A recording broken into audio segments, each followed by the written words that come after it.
시청자 여러분 안녕하십니까? 제22대 국회의원 선거 강남구 병선거구 후보자 토론회 사회자 이정훈입니다. 이 시간은 후보자들의 공약과 정책을 들어보고 검증을 해보는 뜻깊은 시간입니다. 자, 유권자 여러분들의 선택에 꼭 도움이 되셨으면 좋겠습니다. 강남구 병에서는 모두 3분의 후보가 이번 선거에 도전을 해주셨습니다. 공직선거법 규정에 따라서 이 시간에는 2분의 후보를 모시고 토론회를 진행하게 되었습니다. 토론 진행에 필요한 좌석과 발언 순서는 사전 추첨을 통해 결정되었음을 알려드립니다. 네, 그럼 오늘 참석하신 후보를 소개해드리겠습니다. 기호 1번 더불어민주당 박경미 후보입니다. 기호 1번 박경미입니다. 기호 2번 국민의힘 고동진 후보입니다. 기호 2번 고동진입니다. 네, 이제 토론의 진행 방식에 대해서 설명을 드리겠습니다. 첫 번째 순서는 시작 발언입니다. 두 번째는 사회자가 드리는 공통 질문 후에 후보자 간의 보충 질문이 이루어지겠습니다.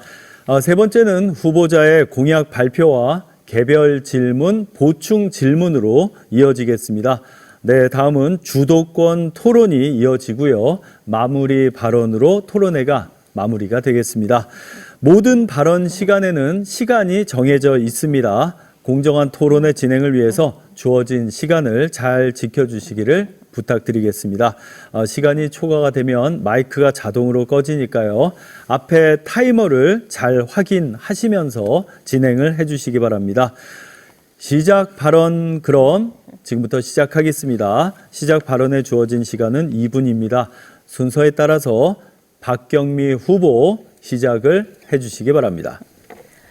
존경하는 강남구병 주민 여러분 안녕하십니까? 국회의원 후보 기호 1번 박경미입니다. 국회의원, 청와대 교육비서관과 대변인, 국회의장 비서실장으로 여러분 곁에서 일해온 경험 있는 유능한 일꾼, 검증된 일꾼 박경미입니다. 대한민국의 성숙한 민주주의, 눈부신 경제성장, 수준 높은 문화는 김대중, 노무현, 문재인 대통령의 민주당 정부가 우리 국민들과 함께 노력해온 결과입니다. 그러나 윤석열 검찰공화국에서 민주주의는 무너지고 경제는 파탄나고 국격은 훼손되고 있습니다. 연일 고공행진하는 물가와 매서운 경제 한파로 우리의 삶은 팍팍해지고 있지만 민생을 외면하는 윤석열 정권에서 우리의 내일이, 국가의 비전이 도무지 보이지 않습니다. 요즘 들어 나라 걱정하시는 분이 늘고 있습니다. 대통령의 고집과 일방적 국정 운영에 갈등과 분열이 온 사회를 지배합니다. 이번 총선에서 무능하고 무책임하고 무도한 윤석열 정권을 심판해야 합니다. 국민을 이기려는 정권에 경고를 해야 합니다. 이번 총선에서 박경미를 선택해 주십시오. 정당만 보고 국회의원을 선택하던 관성에서 벗어나 능력과 경험을 보고 인물을 보고 선택해 주십시오. 국회, 청와대, 대학에서 쌓은 경험을 바탕으로 강남을 공교육 1번지로 만들겠습니다. 산적해 있는 지역 문제를 해결하고 강남의 가치와 품격을 높이겠습니다. 상식이 통하는 대한민국, 일상이 행복한 강남을 만들겠습니다. 강남구병에 필요한 국회의원 바로 저 박경미입니다. 성과로 보답하겠습니다. 감사합니다. 고동진 후보 시작해 주십시오. 존경하는 강남병 주민 여러분, 기호 2번 국민의힘 강남병 국회의원 후보 고동진입니다. 저는 지난 40여 년간 삼성전자에서 산업과 경제 발전을 이끌며 끊임없는 변화와 발전을 거듭해 왔습니다. 이젠 저의 경험과 역량을 우리 사회에 환원하고자 합니다. 강남의 발전이 곧 대한민국의 발전이라는 생각으로 강남의 수건 사업을 해결하고 중단 없는 강남 발전을 향해 나아가려 합니다. 강남병 주민 여러분, 제22대 국회의원 선거는 그 어떤 선거보다 중요하다는 것을 주민 여러분께서도 잘 알고 계시리라 믿습니다. 2년 전 주민 여러분께서 염원하시던 정권 교체를 이루고 공정과 상식이 통하는 사회, 민생이 최우선인 정부가 되기 위해 우리 모두 힘써 왔습니다. 그러나 국회의원 수의 과반 이상을 차지한 거대 야당의 입법 독재로 인해 그동안 정부는 제대로 된 날개를 펴지 못하는 안타까운 상황이 이어졌습니다. 4년 전 21대 국회가 출범할 때 여러분들의 요구는 단 한 가지였습니다. 바로 민생을 위해 일하는 국회가 되라는 것이었습니다.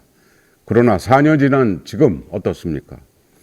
민생을 위해 정부와 협력하는 국회가 아닌 탄핵과 특검으로 상대에게 칼을 겨루는 데 골몰했고 진흙탕 싸움을 벌이며 시간을 허비했습니다.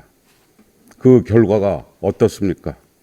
정부가 입법부의 전폭적인 지원을 받았다면 여러분과 대한민국을 위해 대대적인 개혁을 성공시킬 수 있었음을 우리 모두가 알고 있습니다. 여러분, 아직 늦지 않았습니다. 여러분께서 저와 함께 국회를 바꾸어 주십시오. 네, 후보들의 시작 발언 잘 들었습니다. 네, 이번엔 사회자의 공통 질문에 대한 후보들의 답변을 듣고 후보자 간의 보충 질문과 보충 답변을 해주시면 되겠습니다. 질문 시간은 30초이며 답변 시간은 1분 30초입니다. 주어진 시간 꼭 지켜주시기 바랍니다. 네, 그럼 첫 번째 질문입니다. 제21대 국회가 지난 2월 분양가 상한제 주택에 대한 실거주 의무를 3년간 유예하는 내용의 주택법 개정안을 처리를 했습니다. 윤석열 정부는 금리 인상 등의 여파로 부동산 시장이 얼어붙게 되자 2022년부터 실거주 의무 폐지를 추진을 했는데요. 자, 과연 지난해 통과된 재건축 초과 이익 환수제, 그리고 이번에 통과된 실거주 의무제 완화 등이 과연 강남의 부동산 시장에 어떤 영향을 미칠 것으로 보는지 의견들을 말씀해 주시면 됩니다. 고동진 후보 답변 부탁드립니다. 재건축 초과 이익 환수는 이중 과세입니다. 과거에 부동산 투기 열기를 억제하고자 했던 시행 법안이었는데요. 실제로 강남에 재건축을 하게 되면 재산세를 내고 종합부동산세를 내고 그 집을 팔았을 때는 양도세를 또 내게 됩니다. 또 재건축을 하게 되면 공공기여에 대한 부담금을 주민들이 또 내게 되어 있습니다. 이중, 삼중 과세가 되는 것입니다. 따라서 초과이익 환수제는 폐기가 되어야 되겠습니다. 실거주 의무에 대한 기간은 개인별마다 사정이 굉장히 차이가 많습니다. 부모님 공양에 대한 문제라든가 자식의 학교 문제라든가 여러 가지 개인적인 문제가 얽혀 있는데 이 실거주 의무 기간 또한 투기를 억제하고 실수요자를 받기 위한 것입니다. 이 강남의 주민분들을 만나보면 일부 아닌 분들도 있으나 상당 부분 여기서 오랫동안 거주했던 분들이 매우 많습니다. 따라서 거주 의무 기간 또한 폐지를 하는 것이 저는 옳다고 생각하고 이를 추진하고자 합니다. 네, 이어서 박경미 후보 답변을 해주시기 바랍니다. 주택 정책은 사는 사람, 주거하는 사람을 위한 정책이 되어야지 투기자를 위한 정책이 되어서는 안 된다는 것이 더불어민주당의 철학입니다. 재건축 초과이익 환수제는 재건축의 투기 수요를 억제하고 집값 급등을 막는 공공의 이익을 위해 도입되었지만은 미발생 이익에 대한 과도한 세금 추정 등 재건축 주민들에게 큰 부담으로 작용해온 면이 없지 않습니다. 그래서 재건축 초과이익 환수제의 취지는 유지하되 최근 초과이익 면제 기준을 상향하고 부과 구간을 완화했습니다. 앞으로 정상주택 가격 상승분의 산정 방법과 부과 시점 등에 대한 합리적인 개선책을 마련하는 것도 필요할 것입니다. 실거주 의무는 갭 투자를 막아서 실수요자를 보호하자는 취지였지만 역시 어려움을 야기하는 측면이 있어서 최근 실거주 의무를 3년 유예하는 것에 대해 저희 더불어민주당도 합의를 했습니다. 재건축 초과이익 환수제와 실거주 의무제도 자체에 얽매이지 않고 제도의 취지는 살리되 유연하게 대응할 수 있도록 살피겠습니다. 네, 그럼 첫 번째 질문에 대한 고동진 후보의 보충 질문 해주시기 바랍니다. 윤석열 정부는 실거주 의무제를 폐기하고자 했습니다. 그런데 올해 2월에 들어서야 3년을 유예하는데 합의가 되었습니다. 이는 실거주 의무에 대한 필요성이 없는 것을 인지하고 있었으나 선거용으로 3년을 유예한데 합의한 것으로 보입니다. 박 후보님께서는 이를 어떻게 생각하시는지? 네, 제가 좀 전에 말씀드린 바와 같이 그 실거주 의무는 갭 투자를 막아서 실수요자를 보호하자는 취지에서 시작이 되었습니다.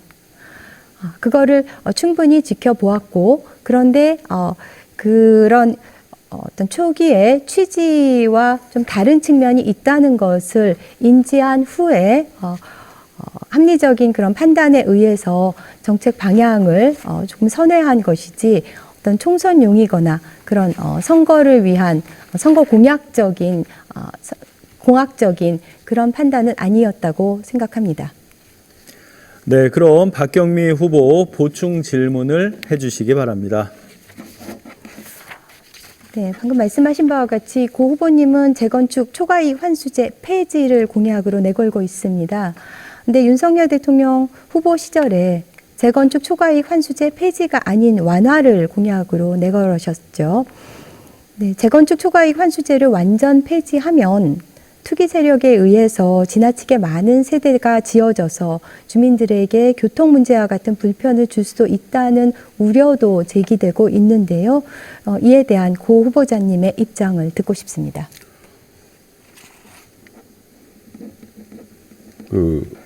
실제로 현재 투기 세력이 이 재건축 쪽에 접근할 수 있는 그런 방법들은 법인을 통해서 한다거나 하는 여러 가지 부작용이 과거에 있었던 건 사실입니다. 그러나 최근 2, 3년 사이에 개인이 집을 구할 때 대출 문제라든가 그다음에 그 집을 파는 사람, 구입하는 사람의 신분이 전부 다 노출되게 되어 있습니다. 또한 법인의 경우도 다세대를 구입을 하게 되면은 막대한 세금이 부과가 되게 되어 있습니다. 이런 금융제세법을 통해 가지고 통제가 가능하기 때문에 재건축에 투기 세력이 이렇게 몰려들 수 있는 확률은 굉장히 적다. 또 그것이 거래가 성사가 되고 나서 밝혀지게 되면은 굉장히 징벌적인 어떤 세금을 부과해도 늦지 않은 거기 때문에 저는 폐지를 주장을 하고 있는 것입니다. 네, 그럼 이제 두 번째 질문을 드리겠습니다.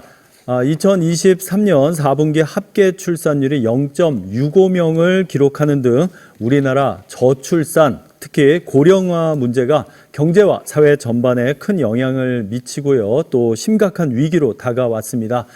특히 서울의 경우에는 2023년 잠정 합계 출산율이 0.55명으로 전국 평균인 0.7에 비해서 매우 낮은 전국 최저 수치를 기록하고 있는데요.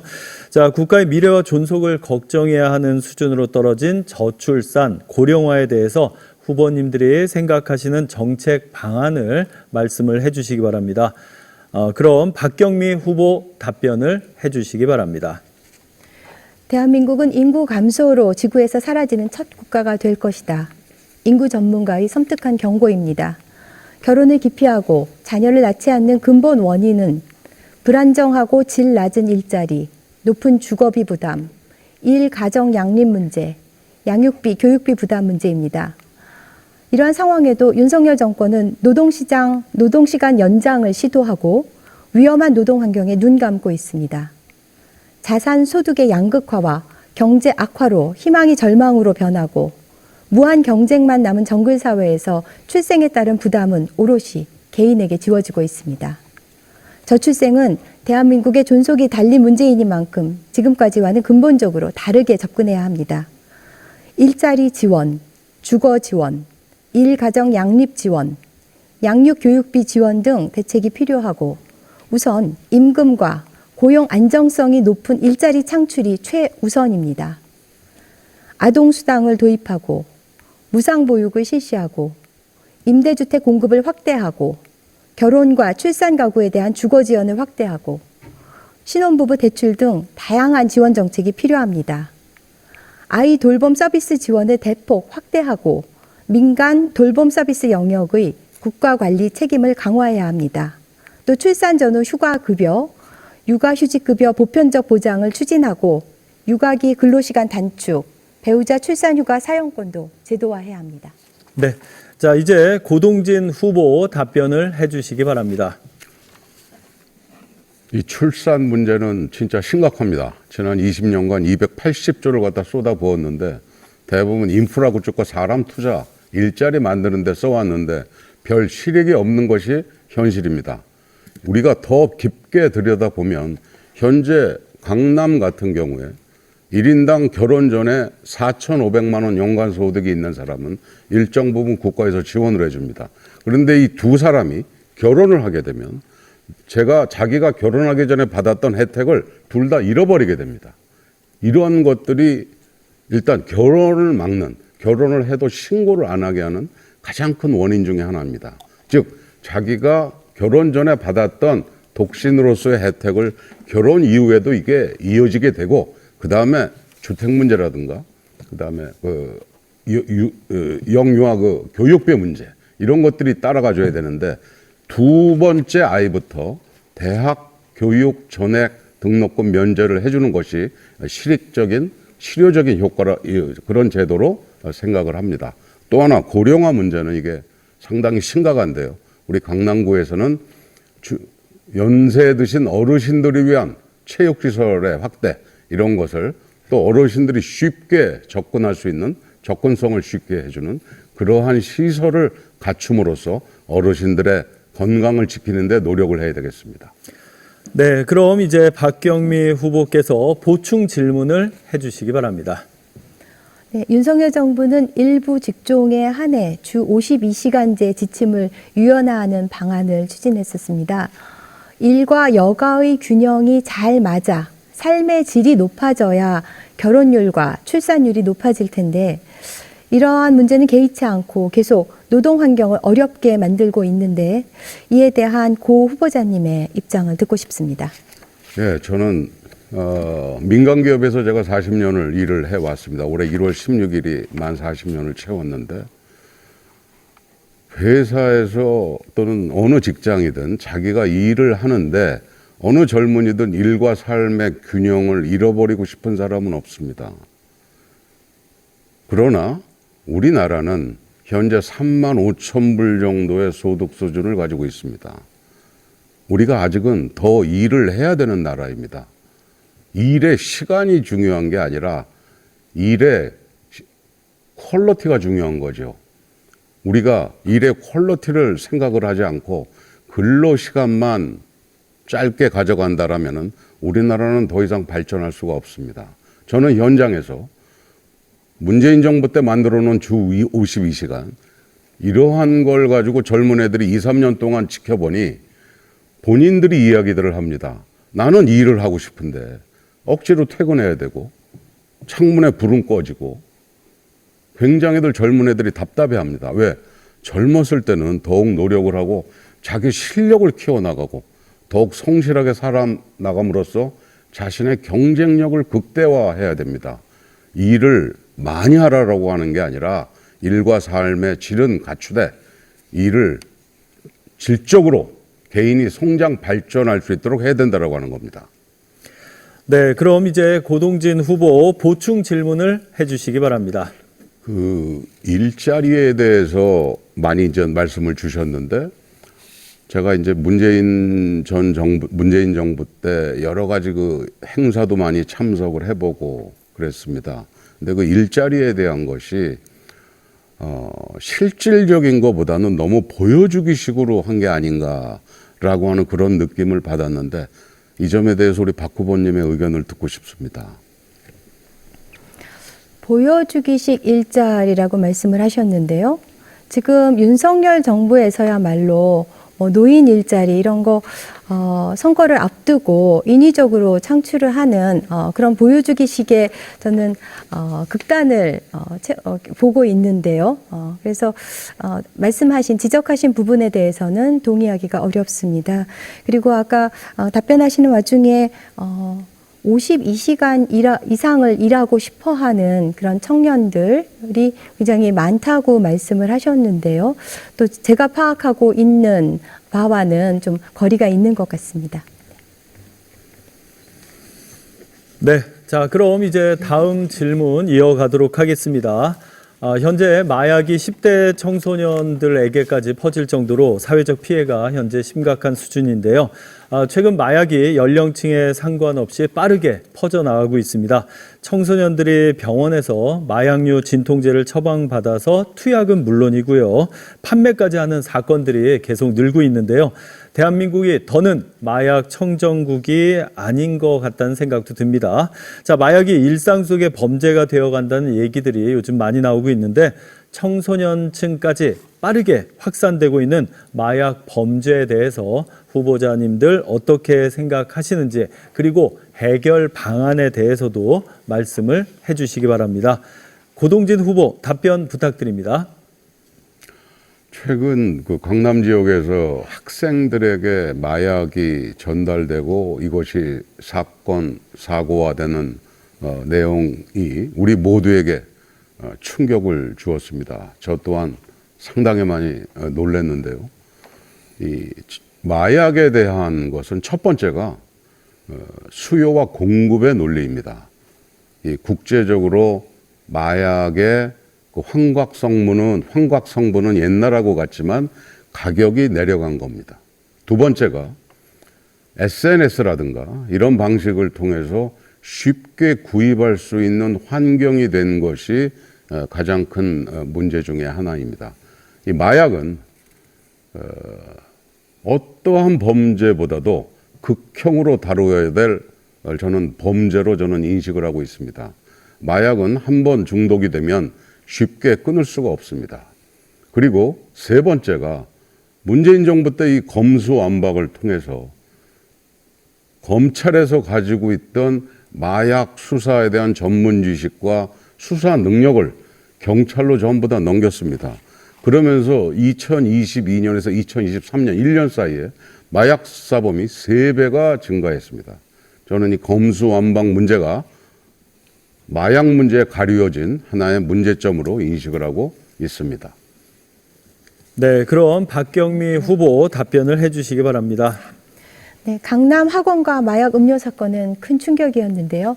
근절 대책이 무엇보다 시급합니다. 첫째, 마약 유통, 공급 사범에 대한 강도 높은 수사와 엄중한 처벌이 필요합니다. 청소년 대상 마약 공급, 또 인터넷 마약 유통, 마약 밀수출입, 의료용 마약류 제조와 유통에 대한 집중 수사를 해야 합니다. 적발된 마약 사범에게는 무거운 형량을 구형하고 특히 청소년을 상대로 한 마약 범죄는 더욱 엄하게 다스려야 합니다. 또한 마약 유통으로 벌어들인 범죄 수익은 특별법을 만들어서 완전히 박탈해야 합니다. 둘째, 마약 범죄는 재범률이 높기 때문에 단순 투약자들에 대해서는 엄벌보다는 또 치료와 사회 복귀에 초점을 맞춰야 합니다. 치료와 재활 인프라를 확충하고 전문 인력을 양성하고 치료 연구를 활성화하고 시설과 장비를 개선하는 등 재활 시스템이 원활히 운영될 수 있도록 지원이 필요합니다. 셋째로는 프로포폴, 졸피뎀 등 의료용 마약류 오남용 의심 처방의 근절입니다. 정당한 의료 행위가 방해받지 않는 선에서 의사들의 처방과 관련한 규제와 통합적인 관리 시스템이 시급합니다. 네, 그럼 이제 고동진 후보 보충 질문을 해주시기 바랍니다. 네, 마약에 대해서 박 후보님이 저와 거의 비슷한 내용을 지적을 해주셨습니다. 근데 제가 아까 그 세 번째로 강조했던 검수완박의 문제, 그래서 마약 수사권이 검찰에서 경찰로 넘어가면서 그 마약 수사에 대한 것이 수사 능력이라든가 이런 게 좀 약화되지 않았느냐, 이 점에 대해서는 좀 어떻게 생각하시는지 말씀 부탁합니다. 예, 마약 수사권이 검찰에서 경찰로 넘어가면서 수사 능력이 약화됐고, 이렇게 마약 사범이 늘어난 것이 아까 3배 늘어났다고 하시면서 그것을 이제 검수완박과 연결지어서 말씀을 하셨는데요. 사실 이 마약 범죄는 전 세계적으로 늘고 있는 추세입니다. 그것을 굳이 그 검수완박과 연결 짓는 것은 저는 온당치 못하다고 생각을 합니다. 그 인과관계가 확실치 않은 것을 가지고 마약 사범이 는 것을 그 검수완박의 탓으로 그렇게 돌리는 것은 굉장히 부적절한 그런 평가라고 생각합니다. 네, 그럼 이제 박경미 후보 보충 질문을 해주시기 바랍니다. 네, 요즘 국내외를 막론하고 펜타닐의 오남용 사례가 급증하고 이에 대한 폐해도 많습니다. 그 관련해서 마약류, 의료 쇼핑이라고 하죠. 그거 방지를 위한 근본적인 대책이 무엇이 있을지, 또 의료용 마약류의 오남용을 막기 위해서 사용되는 님스라고 하죠. 마약류 통합관리 시스템, 그러니까 Narcotic Information Management 시스템이라고 하는 것의 어떤 문제점이 무엇이라고 생각하시는지 여쭙습니다. 그러니까 범죄라고 하는 것도 특히 마약은 수요와 공급의 문제인데, 이 공급이 다양해지고 수요가 늘어나고 그다음에 가격이 떨어지고 유사 마약에 대한 것들이 횡행하고 있다라고 하는 것입니다. 아까 말씀하시기를 검수완박하고 이게 마약이 전 세계적인 문제이기 때문에 검수완박하고는 상관이 없다라고 말씀을 하셨는데, 과거에 검찰의 그 마약에 대한 그 수사 능력은 국제 공조 시스템을 갖추고 있고 국내에도 굉장히 깊은 전문 지식을 가지고 있습니다. 그 사이버 범죄 수사하고도 연관이 돼야 되고요. 그래서 저는 이 마약 사범이 검수 완박이 돼서 마약 사범이 늘어났다, 그게 아니라 마약 사범은 늘어나거나 수요와 시장 공급의 논리에 의거지고 확대는 되는데, 이것을 잡을 수 있냐 없냐, 사전에 이것을 인지하고 그러한 정보를 빨리빨리 캐치해서 마약 사범들을 철저하게 발본색원할 수 있는 것은 그동안 여러 경험을 쌓아왔던 검찰의 능력이 아직은 더 우위에 있다라고 저는 생각을 하고 있는 겁니다. 그 점을 다시 한번 강조드리고 싶습니다. 네, 이제 마지막 질문입니다. 수서 동탄 GTX-A 노선이 일부 개통이 되면서 광역과 지역 교통망에 대한 관심들이 더 높아지고 있습니다. 특히 강남구에는 관내에 연결되는 GTX와 또 영동대로 지하공간 복합 개발, 그리고 광역교통망과 지역교통망의 연계 등등 현안들이 산적해 있는데요. 자, 건설 과정에서 발생하는 소음이라든가 안전 문제, 교통체증 등등 구민들이 감수해야 할 문제들이 정말 많습니다. 자, 주민 갈등의 해소 방안을 포함해서 강남을 나아가서 서울이라든가 우리 수도권 미래 교통망에 대해서 정책 방안에 대해서 설명들을 해주시기 바랍니다. 자, 그럼 먼저 박경미 후보 답변을 해주시기 바랍니다.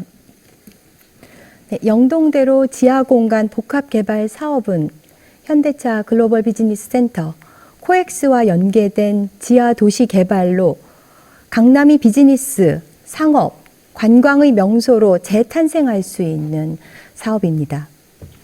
또한 GTX-A, GTX-C, 위례 신사선의 통합 역사를 구축하고 철도, 버스 등 대중교통 간 빠르고 편리한 환승 체계를 구축해서 시민의 교통 불편을 줄여줄 수 있는 멋진 사업입니다. 많은 예산과 기간이 소요되고 그런 대규모 사업인 만큼 공사장 주변을 이용하는 주민들의 안전 문제를 비롯해서 불편함이 클 수 있습니다. 안전관리와 더불어서 공사 중 발생할 수 있는 소음과 먼지 등 주민 피해를 줄일 수 있는 대책이 필요합니다.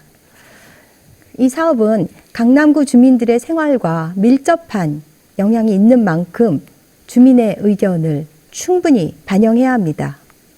주기적으로 주민의 의견을 청취하고 반영할 수 있는 시스템이 필요합니다.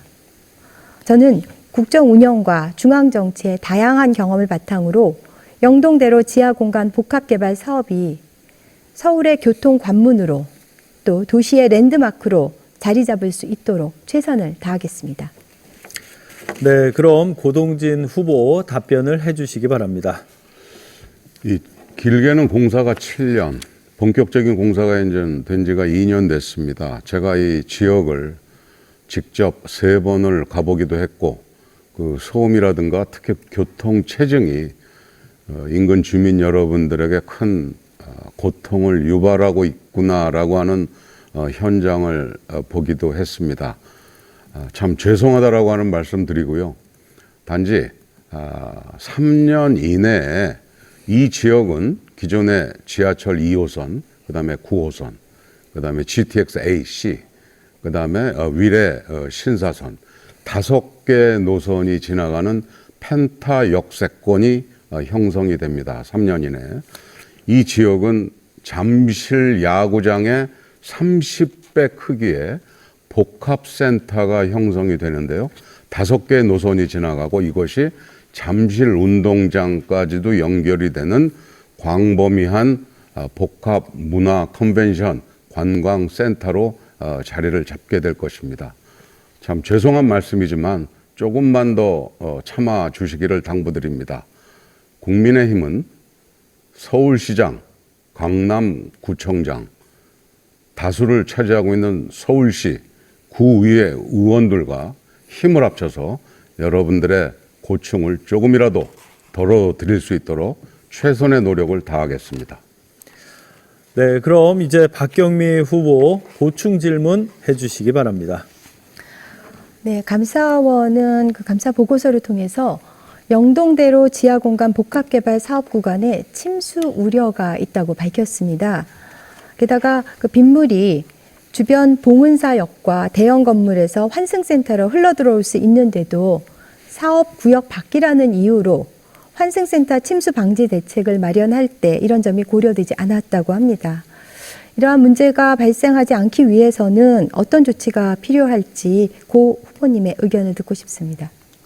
그 침수 문제는 현재 봉은사 쪽도 마찬가지고 그다음에 대치동 미도 아파트 일대도 10년간 갑자기 이제 폭우가 내리면서 빗물 펌프장 설치가 굉장히 문제가 되고 있습니다. 그래서 지금 현재 세텍스에 있는 쪽에 빗물 펌프장은 용량을 확대를 해야 되는 것이고 그 세텍스에 있는 빗물 펌프장의 용량의 확대만으로 모든 것이 해결될 수 있는 것인지는 현재 서울시와 같이 용역을 주어서 검토를 하고 있습니다.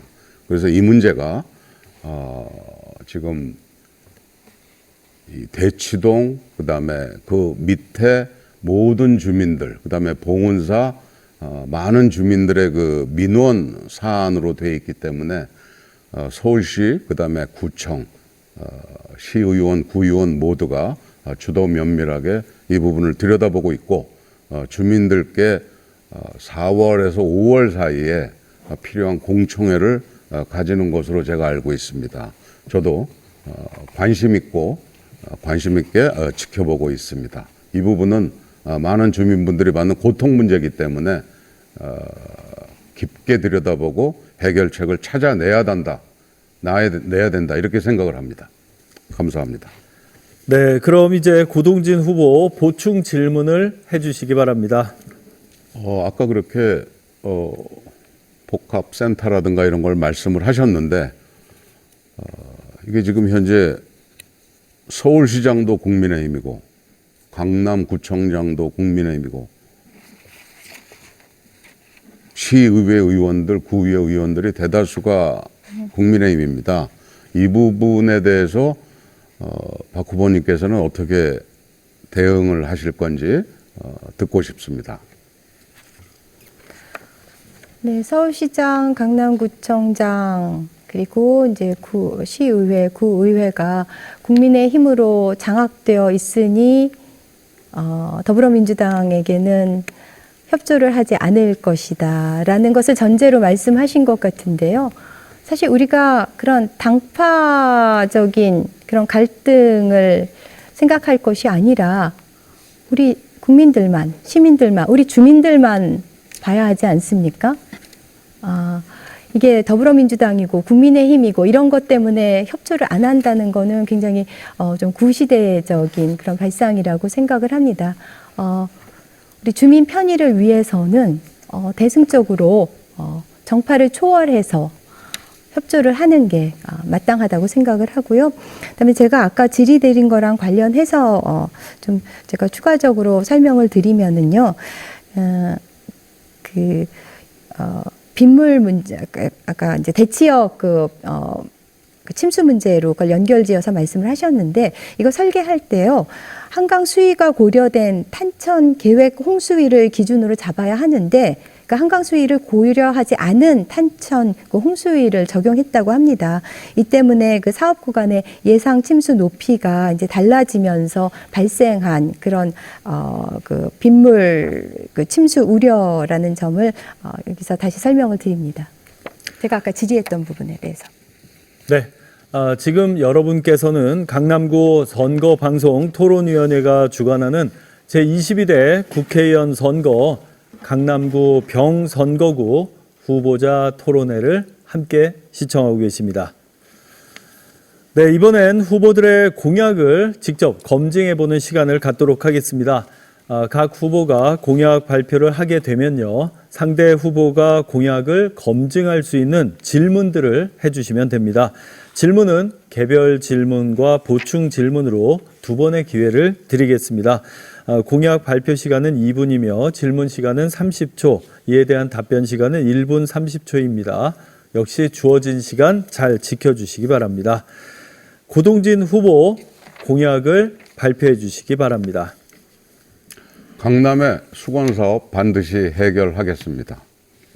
선거운동을 시작하고부터 지금까지 주민들께 인사를 드릴 때마다 우리 주민들께서는 저에게 강남에 산재해 있는 수건사업들을 잘 부탁한다고 당부를 하셨습니다. 그동안 강남은 강남이라는 이유로 희생을 요구받아 왔음에도 오히려 먼저 나서서 대한민국을 위한 헌신의 자세를 보여주셨습니다. 이제 그 헌신에 보답하기 위해서라도 강남의 수건사업들을 제가 반드시 해결하겠습니다. 첫 번째, 세제개혁 추진하겠습니다. 반시장적 부동산 정책을 정상화하기 위하여 종합부동산세 폐지하고 성인 자녀에 대한 증여세 공제 한도를 상향하는 등 시대에 뒤떨어진 세제가 아니라 국민의 눈높이에 입각한 세제 개혁을 이뤄내 대한민국의 재정 건전성과 경제 효율성을 존속시키겠습니다. 둘째, 신속한 재건축 재개발이 이루어질 수 있도록 하겠습니다. 재건축 재개발의 핵심은 속도입니다. 이를 위해 불합리한 관행은 개선하고 초과이익 환수제, 분양가 상한제, 주택 실거주 의무와 같은 재건축의 발목을 잡는 나쁜 규제는 폐지시키겠습니다. 세 번째, 삼성동과 잠실 운동장을 잇는 마이스 벨트를 조성하고 청년 창업, 국제교육, 혁신산업 유치 등의 지원시설이 마련될 수 있도록 하겠습니다. 대한민국을 대표하는 기업에서 평사원으로부터 대표 자리에 오르기까지 어려움이 닥쳐도 묵묵히 한 길만을 걸어왔습니다. 모든 순간 결자하지 않은 마음으로 끝까지 책임졌습니다. 앞으로도 묵묵히 견디며 끝까지 책임지겠습니다. 네, 그럼 박경미 후보 개별 질문을 해주시기 바랍니다. 네, 고동진 후보님의 공보물을 보니까 대치동의 미래인재양성센터, 그리고 도곡동의 창의 인성 발달 지원센터 건립을 공약으로 제시하셨는데요. 각 센터의 성격이 무엇인지, 또 부지는 어디에 둘 것인지, 예산 확보는 어떻게 할 것인지에 대한 계획을 듣고 싶습니다. 그 도곡동의 창의인재는 제가 비슷한 시설을 가봤는데 코로나 시기에 그 호텔을 하다가 관광 수요가 이제 줄어들면서 서울시에서 그것을 매입을 해서 취업 창업 지원 센터를 현재 운영을 하고 있습니다. 거기를 제가 직접 가봤고 거기 입주해 있는 사람들과도 이야기를 나누어 봤습니다. 현재 서울시 부지에 기부 체납 예정인 건물이라든가 이런 것들이 사전에 협의가 돼 있습니다. 그래서 도곡동 창의인재센터, 그다음에 대치동의 미래인재개발센터 같은 경우는 부지가 이미 검토가 돼 있습니다. 그 부분을 어떤 목적으로 양성이 되는가에 대해서는 지금 우리나라의 그 학교 교육이라든가 이런 데서 창의성 교육 관련된 것이 매우 부족한 현실입니다. 제가 기업에서 경험했던 여러 가지 C랩이라든가 이런 것들을 접목을 해서 학생들, 고등학생 포함해서 소프트웨어 관련된 능력을 개발할 수 있는 그런 환경을 제공을 하고 그곳에서 수련하고 배울 수 있도록 그런 계획을 세워놨습니다. 네, 그럼 박경미 후보 보충 질문을 해주시기 바랍니다. 네, 제가 질의한 것에 대해서 정확하게 답변하신 것 같지는 않은데요. 이 대치동, 그리고 이 명칭도 조금 다르게 말씀을 하셨는데요. 대치동에는 미래인재양성센터입니다. 그렇게 말씀드린 것 같은데. 조금 다르게 말씀하셨습니다. 그리고 도곡동에는 창의인성발달지원센터고요. 그리고 대치동 미래인재양성센터는 또 과학화 교육시설이라고 부연 설명을 하셨더라고요. 공보물에서. 그리고 창의인성발달지원센터는 퓨처랩이라고 이렇게 하셨는데 그 성격에 대해서 좀 더 자세하게 말씀을 해주시기 바랍니다. 예, 그 과학기술 관련된 그 창의센터는 말 그대로 학생들이라든가 젊은 사람들이 창의개발 능력을 양성을 할 수 있는 그런 환경을 구축하는 겁니다. 현재 기업에서는 그러한 활동들을 다양하게 운영을 하고 있고 그거에 관련된 여러 가지 교재 개발이라든가 여러 가지 툴들이 개발이 되어 있습니다. 그런 거를 기존에 개발되어 있는 것들을 접목을 해서 운영을 할 예정이고요. 그다음에 퓨처랩, 도곡동의 그 창의인재개발센터 퓨처랩의 경우에 있어서는 그 AI라든가 미래 기술에 필요한 내용들을 우리나라에서도 배울 수 있는 그런 환경을 구축을 하는 겁니다. 네. 자, 그럼 이제 박경미 후보 공약 발표를 해주시기 바랍니다. 네, 제 첫 번째 공약은 공교육 1번지 강남입니다. 과학중점학교, 외국어 중점학교 등 교과 중점학교 지정을 통해서 명품 학교를 만들겠습니다. 수학, 과학, 코딩 체험관을 건립해서 학생들이 체험과 활동을 통해서 수학과 과학의 원리를 즐겁게 익히는 한편 스템 분야라고 하죠. 네, 스템 분야 육성을 통해서 국가 경쟁력을 제고하는 그런 기반을 마련하겠습니다. 강남병에서는 과밀학급 해소도 절실합니다. 과밀학교 비율이 자랑스럽지 않은 전국 최고 수준인데요. 서울시 교육청과 협의해 추가 학급 설치를 모색하겠습니다. 둘째, 방학이나 저녁에도 맘 놓고 아이를 맡길 수 있도록 돌봄센터를 확충하고 어르신 돌봄을 강화해서 돌봄 핫플레이스 강남을 만들겠습니다. 셋째, 권역별로 생활체육과 문화센터 그리고 동네 도서관을 확충해서 일상이 행복한 강남을 만들겠습니다. 넷째, 대치동 학원과 교통 문제를 개선하겠습니다. 학원과 주변 통학버스 전용 승하차 구역을 마련하고 교통경찰과 봉사대의 배치를 확대하고 또 보행자 우선도로 설계를 통해서 학생들의 안전을 최우선으로 고려한 교통대책을 마련하겠습니다. 다섯째, 강남구병의 모든 현안에서 주민의 의견을 듣고 소통하고 협의하고 타협하는 수구의 민주주의를 이루겠습니다. 한 예로 늘벅공원 근처 빗물 펌프장 설치와 관련해서 서울시와 강남구가 주민 의견을 무시하고 일방적으로 밀어붙여 주민의 불만과 갈등이 고조되고 있는데, 저는 항상 주민 의견을 경청하고 10분 반영하겠습니다. 제가 최근 비대위를 만나서 많은 말씀을 듣고 있습니다. 국회와 청와대에서 다양하고 풍부한 경험을 쌓은 제가 이제 강남구의 지역 현안을 해결하겠습니다. 네, 그럼 이제 고동진 후보 개별 질문을 해주시기 바랍니다. 첫 번째 공교육 문제, 공교육 1번지 강남을 하시겠다라고 말씀을 하셨습니다. 문재인 정부 때 청와대에서 교육비서관도 하셨고 교육의 전문가이시고 자타가 공인하는 전문가이신데, 지금 우리나라의 공교육이 왜 이렇게 됐고 왜 이렇게 무너진 건지 박 후보님 생각을 한번 듣고 싶습니다.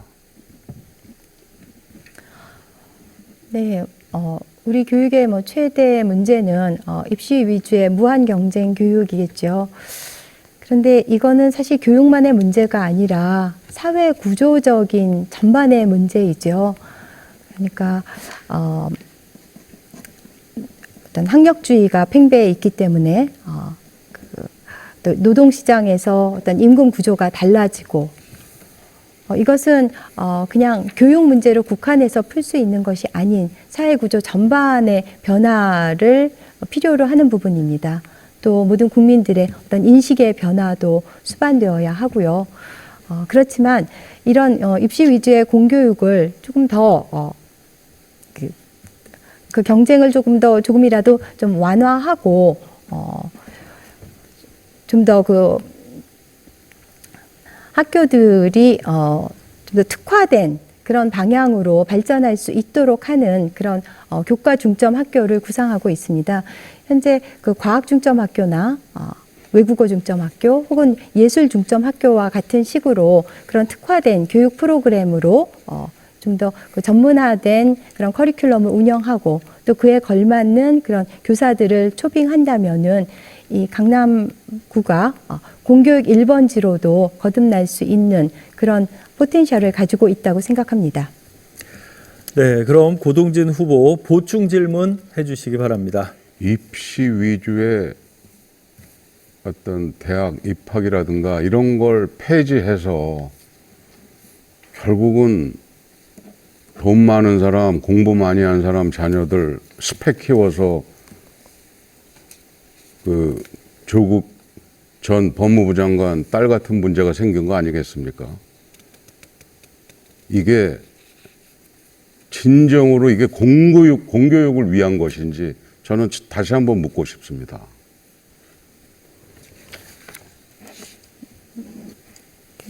제가 말씀드린 그런 공교육 강화 방안은 다시 한번 주지시켜 드리고요. 아까 고동진 후보께서 미래인재 양성센터하고 창의인성 발달 지원센터 관련해서 굉장히 지금 혼선이 있게 답변을 하셨어요. 그러니까 창의인성 발달 지원센터가 또 과학과 관련된다고 AI 시대와 관련된다고 하셨는데, 사실 공보물에는 미래인재 양성센터가 과학화 교육시설이라고 되어 있거든요. 그래서 이 창의인성발달센터와 미래인재 양성센터가 각각 어떻게 그 개념이 구별이 되는지 저는 굉장히 모호하게 생각이 듭니다. 네, 자, 제가 한 질문에 좀 답을 좀 먼저 답변을 해주시는 거거든요. 자, 우리 박경미 후보님 시간입니다. 네. 답변을 해주셔야 됩니다. 질문이 아닙니다. 네, 지금 조국 자녀 문제를 지금 언급을 하셨는데요. 그와 관련해서 국민의힘의 비대위원장님의 그 자녀 문제도 비슷한 상황이지 않습니까? 그래서 저는 사실 그런 그 자녀 문제를 거론하는 것은 좀 가능하면은 지양하려고 하는데, 지금 말씀을 그렇게 하셔서 제가 또 국민의힘의 비대위원장의 자녀 문제를 말씀드릴 수밖에 없습니다. 네. 자, 공약 발표, 두 분의 공약 발표, 그리고 개별 질문과 보충 질문 답변까지 잘 들어봤습니다. 자, 이제 주도권 토론 시간입니다. 후보자분들의 공약 내용을 중심으로 해서 주도권을 가진 후보자가 자유롭게 토론을 진행하시면 됩니다.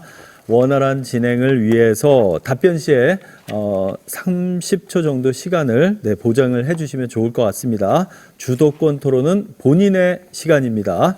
자, 주도권 토론의 시간 각 후보당 5분을 드리겠습니다. 제한 시간 꼭 지켜주시기 바랍니다.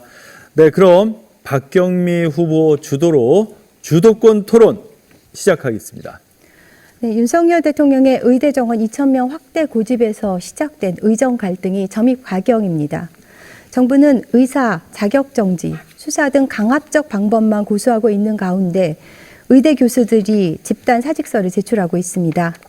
갈등을 조정하고 소통을 해야 할 정부가 분열과 혼란을 부추기는 동안 의료 현장은 붕괴 직전이고 환자의 수술은 미뤄지고 생명이 위협받는 가운데 그 불평과 피해는 고스란히 국민의 몫이 되었습니다. 의대 정원 확대는 필요합니다. 지방의 의료인이 부족하고 소아과, 산부인과 등 의사 부족 등을 고려할 때 의대의 정원을 늘리는 게 필요하지만 윤석열 정부는 교육 상황을 전혀 고려하지 않은 채 2,000명 증원을 일방적으로 밀어붙이고 있습니다. 문재인 정부에서 공공의대 설립과 10년간 연간 400명 증원을 제안했을 때 국민의힘은 수가 인상이 먼저라고 반대했는데 무려 5배가 되는 2,000명을 당장 증원하면 교육 현장이 수용할 수 있겠습니까? 한국의학교육평가원은 의학교육 현장에 심각한 혼란을 우려했고요. 국제노동기구 ILO는 정부의 의사 업무 개시 명령에 대해서 사회적 대화를 통해서 해결 방안을 모색할 것을 주문했습니다. 이뿐 아닙니다. 작년 6월 교육 현장을 대혼란에 빠뜨렸던 킬러 문항 논란도, 과학기술 R&D 예산 삭감도 윤석열 대통령의 즉흥적인 말 한마디에서 시작됐습니다. 미래를 담보하는 R&D 예산은 발을 한번 잘못 내디디면 그 후과가 수십 년간 계속됩니다. 연구개발 예산 삭감이 야기하는 폐해는 궤도를 수정해도 복원하는 데 긴 시간이 걸립니다. 대통령의 괜한 훈수가 가져오는 대가가 너무 큽니다. 이뿐 아니죠.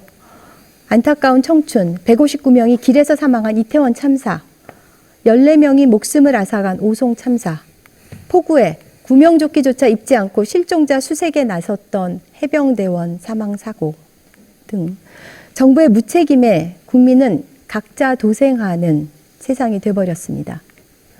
국민 안전을 위협하는 참사의 연속은 정부의 위기관리 능력이 제로임을 보여줍니다. 위기 상황에 컨트롤 타워가 가동하지 않고 시스템이 마비됐습니다. 더욱 심각한 것은 이런 참사에 대해 행정 책임도, 정치적 책임도, 도의적 책임도 지지 않는 것입니다. 윤석열 대통령은 추모 행사에 참석하지 않은 것은 물론이고 진상규명과 책임자 처벌을 위한 이태원 참사 특별법을 거부하며 유가족의 마음에 대못을 박았고 이상민 장관은 여전히 자리를 지키고 있습니다. 유가족의 염원인 이태원 참사 특별법에 죄를 뿌린 의원들이 이번 총선에서 공천을 받았습니다. 해병대원 사망 사고와 관련해서 대통령실의 연루 의혹이 드러난 상황이고 이종섭 전 국방부 장관, 도주 대사는 호주 언론과 정계로부터 비판을 받으며 국제적인 망신거리가 되었고 호주 교민들은 수치심과 모멸감을 감수해야 했습니다. 이런 국민적 분노에 결국 사퇴를 했습니다만 여전히 국민들께 사과 한마디 하지 않습니다. 수사 외압의 장본인인 임종득 전 국가안보실 차장과 신범철 전 국방부 차관은 버젓이 총선에 출마해서 꽃길을 걷고 있습니다.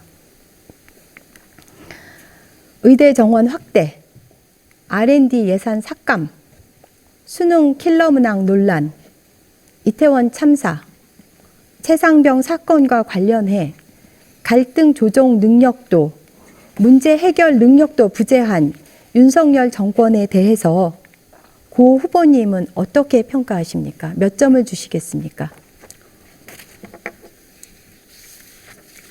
이제 2년이 지났습니다. 그 윤석열 대통령 지금 2년 기간 동안 모든 것이 잘했다라고 저는 생각하지 않습니다.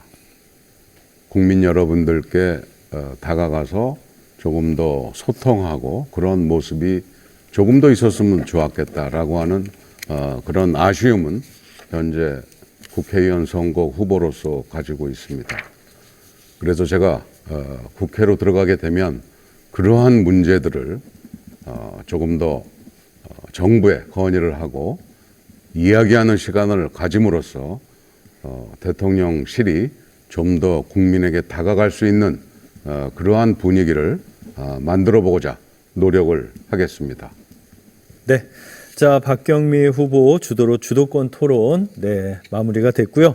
자, 이제 고동진 후보 주도로 주도권 토론 시작하도록 하겠습니다. 네, 저는 다시 한번 그 공교육 문제에 대해서 여쭙고자 합니다. 이게 아까 과학, 수학 이런 분야에 대해서 뭐 전문가시니까 근데 이게 우리나라의 기존의 그 자사고라든가 특목고가 작년에 폐지가 되려고 하다가 존치가 된 것으로 알고 있는데요. 이 부분에 대해서 이게 자사고 특목고가 공교육 영역입니까? 아니면 사교육 영역입니까? 네, 자사고 그다음에 아까 특목고는 이제 외고와 과학고, 예. 그다음에 자사고, 그다음에 또 국제고도 있죠. 이거는 다 공교육 영역으로 봐야 되겠죠. 네. 근데 그것을 물론 이제 교육감은 뭐 민주당은 아니라고 하지만은 대부분의 사람들이 다 그쪽이라고 얘기를 하고 있는데 왜 이게 폐지를 시키려고 했었죠? 네, 물론 그런 자사고나 특목고가 수월성 교육을 담당할 수 있는 부분이 있지만 사실 교육에서 수월성과 형평성은 두 개의 바퀴로 함께 추구를 해야 됩니다. 그리고 일반고로 다 전환을 하더라도 그 학교 내에서 뭐 좀 더 수준이 높은 학생들을 위한 그런 별도 프로그램을 운영할 수도 있고요. 그러니까 학교 내에서도 학생들의 수준 차이에 부응하는 교육을 충분히 할 수 있습니다. 그렇게 별도의 어떤 귀족 학교를 그렇게 두지 않고, 그리고 사실 그 자사고나 그 특목고가 진정한 의미의 교육도 하지만 좀 결국은 입시 명문 학교들이 아닙니까? 그러면서 이런 그 무한 경쟁 교육을 더 부추기고, 그 다음에 그것은 이제 대입 경쟁이 아니라 이제 자사고나 특목고를 가기 위한 이제 중학교의 또 무한 경쟁. 그게 점점 더 내려가서 초등학교서부터 그런 경쟁 교육이 일어나게 하는 그런 부작용이 있기 때문에 문재인 정부에서는 평가를 통해서 자사고와 특목고를 점진적으로 그 일반고로 전환하는 정책을 추진했었습니다. 그리고 자사고하고 특목고를 귀족 학교로 정의하신 겁니까? 반드시 귀족 학교는 아까 말씀하시기를. 일종의 귀족 학교라는 그런 별칭을 갖고 있죠. 그러니까 저의 그래서 어떤 명명이라기보다는 언론에서나 흔히 그렇게 귀족 학교로 명명이 되죠. 지금 우리나라 초등학교는 본인이 학생이 뭘 잘하는지 뭘 못하는지 학교 과목에 대해서는 점수도 안 나오고 평가가 없고 숙제가 없다라고 얘기를 들었습니다. 이 부분에 대해서는 이게 옳은 겁니까? 아무리 이 서열화를 안 하고 경쟁을 유발하지 않는다 하더라도 학부모 입장에서 내 애가 무엇이 부족하고 무엇에 능력이 있는지는 알아야 되는 거 아니겠습니까? 네, 이게 공교육의 본질 아닙니까? 네, 그런 전국 수준의 학업 성취도 평가를 해서 각 학교를, 각 학급을, 각 학생을 그 서열화하는 일은 지금 특히 초등학교 급에서는 지향을 하고 있지만, 사실 초등학교는 학급 담임제 아닙니까? 그래서 학급 담임이 그 학생들이 그러니까 어떤 학습 부진이 있는지, 그 다음에 어떤 과목이나 개념에서 결핍이 있는지 그런 파악하는 것은 다 학급 체제에서 하고 있습니다. 그것을 등수로 서열로 이렇게 명시화해서 공개하지 않는다는 것뿐이지 그거는 충분히 파악이 되고 있고요. 그리고 제가 아무래도 수학을 배경으로 하기 때문에 저는 강남에서 수포자 제로 프로젝트를 가동시키고 싶은데요. 그러니까 이게 네. 시험을 안 보고 네. 숙제를 안 주고 그렇지는 근데 않습니다. 학생들의 수준을 어떻게 안다라고 하는 거죠. 그러니까 시험을 안 보거나 완전히 숙제를 안 하거나 그런 것은 아닙니다. 물론 그러니까 꼭 반드시 지필평가는 아니라 이제 수행평가라고 해서 어떤 구술로 물어볼 수도 있고 또 그다음에 실제 시험을 보기도 합니다. 그러니까 지금 초등학교가 숙제도 없고 시험도 완전히 안 보고 등수도 완전히 모르는 그런 깜깜이 교육이 이루어지고 있는 것은 아닙니다. 아까 출산 문제하고 관련해 가지고 강남에 있는 결혼한 여성들이 최초 출산하는 평균 나이가 몇으로 생각을 하세요? 강남구에 예, 강남구. 제가 그 통계를 정확히 알고 있지는 않지만 한 30대 중반쯤 되지 않을까요? 네. 자, 이렇게 해서 주도권 토론 시간은 여기서 마무리를 하도록 하겠습니다. 자, 이제 지금까지 토론하시면서 분명히 아쉬운 점도 있을 거고요. 미흡하다고 생각되는 점 분명히 있으실 것 같습니다. 자, 마지막 마무리 발언을 통해서 이제 정리를 해주시면 됩니다. 발언 시간은 2분을 드리도록 하겠습니다. 준비되셨나요? 자, 그럼 먼저 고동진 후보부터 마무리 발언 해주시기 바랍니다. 존경하는 강남병 주민 여러분, 잘 보셨습니까? 어떤 후보가 우리 강남병의 발전을 위한 후보인지 잘 판단하셨으리라 생각합니다. 지난 4년 동안 과반이 넘는 의석수를 차지한 거대 야당의 힘으로 주민 여러분의 더 나은 삶과 더 나은 미래를 위한 정책에 반대를 해온 정당의 후보가 아니라 상속세, 증여세, 종부세 등 시대착오적인 세제를 과감히 개혁할 사람, 반시장적 부동산 정책을 정상화로 이끌 사람, 강남이라는 이유로 받아온 역차별과 희생을 종식시킬 사람, 불필요한 규제를 철폐하여 신속한 재건축을 성공시킬 사람, 국민의힘 고동진이야말로 우리 강남병의 발전을 위한 적임자입니다. 글로벌 기업인 삼성전자 대표이사를 역임한 저에게 거는 여러분의 기대를 저는 잘 알고 있습니다. 여러분의 기대감을 막중한 책임감으로 무겁게 받아들이고 강남병 주민 여러분과 대한민국을 위해 다시 한번 이 일을 하겠습니다. 기업인 고동진은 항상 작은 변화에 휩쓸리지 않고 담대하게 글로벌 시장에서 일을 해왔습니다. 어려움이 닥쳐도 묵묵히 한 길만을 걸었으며 모든 순간 결자 해지의 마음으로 끝까지 책임져 왔습니다. 그러기에 40년을 일했습니다. 정치인 고동진도 작은 변화에 휩쓸리지 않고 담대한 정치를 펼쳐보겠습니다. 주민에게 필요한 입법, 주민들께서 원하시는 정책으로 강남의 발전을 이끌겠습니다. 여러분, 함께하면 길이 됩니다. 같이 가면 힘이 됩니다. 감사합니다. 네, 이제 박경미 후보 마무리 발언을 해주시기 바랍니다. 강남구병 주민 여러분, 오늘 토론회 잘 보셨습니까? 끝까지 시청해 주셔서 감사합니다. 저는 예비 후보로 등록한 후 새벽부터 밤까지 삼성동, 대치동, 도곡동을 구석구석 돌았습니다. 저를 응원한다면서 손을 꼭 잡아주시는 분, 건강 챙기라며 따뜻한 음료를 사주신 분, 차창을 열어 파이팅을 외쳐주시는 분, 모두 강남도 인물을 바꿔야 한다는 간절한 바람을 말씀하셨습니다. 국민을 무시하고 겁박하는 독불장군식 국정운영, 입틀막 정권으로는 미래로 나아갈 수 없습니다.